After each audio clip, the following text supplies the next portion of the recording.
Here's exactly how we spent 48 hours in Newport, Oregon with 2 little kids. We checked into our room at the Louie Boutique Motel, which is beautifully designed and perfectly located. In fact, we could see our dinner spot from our window. Once we had freshened up, we walked right across the street to this Spanish tapas restaurant. It's really cute inside with a cozy, intimate atmosphere. We ordered sangria, of course, and we got a bunch of dishes to try, which were all very good. After dinner, we walked just a bit further down the street to Nye Beach, where we watched the sunset. It was incredible.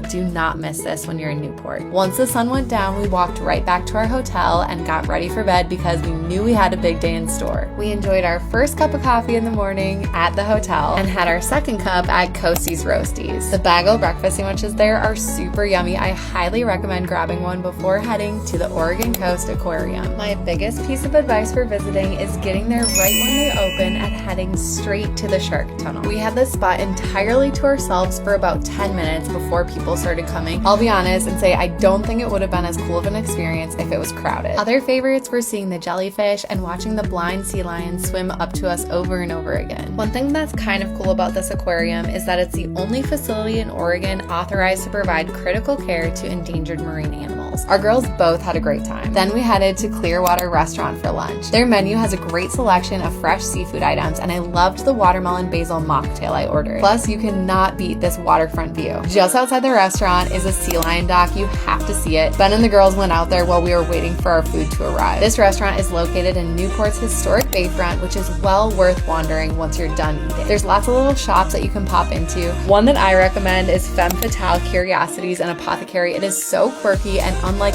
any store I've ever been in. We walked up to the Yaquina Bay Bridge viewpoint, which was really nice. We turned around and kept going until we hit the port, where a boat with a live crab sign stopped us in our tracks. On a whim, we grabbed a couple. Newport is the Dungeness crab capital of the world, so a spontaneous crab boil felt like the best way to enjoy this local specialty. We had never done anything like this, so we watched YouTube videos, and it was actually pretty easy. There's so many great restaurants in town, but it was kind of nice to switch things up and cook our own meal, especially so our girls had some extra playtime. This was one of the highlights of our time in Newport, and I highly recommend doing this if you're staying somewhere that has a full kitchen. On our last morning, we walked a couple blocks away to Blue Pig Bakery. We ordered one of their famous cinnamon rolls to bring down to the beach to enjoy. Before leaving town, we went to Yaquina Head. The lighthouse itself is beautiful, but my favorite spots were seeing the bird nesting area right behind the lighthouse and walking down to Cobble Beach. Then we made one final quick stop at Devil's Punch Bowl. We had such a great time in Newport. This was not our first time, and it most certainly won't be our last. If you're planning a trip to the Oregon coast this summer, comment crab and I'll send you a map of Newport with all these places pinned, plus more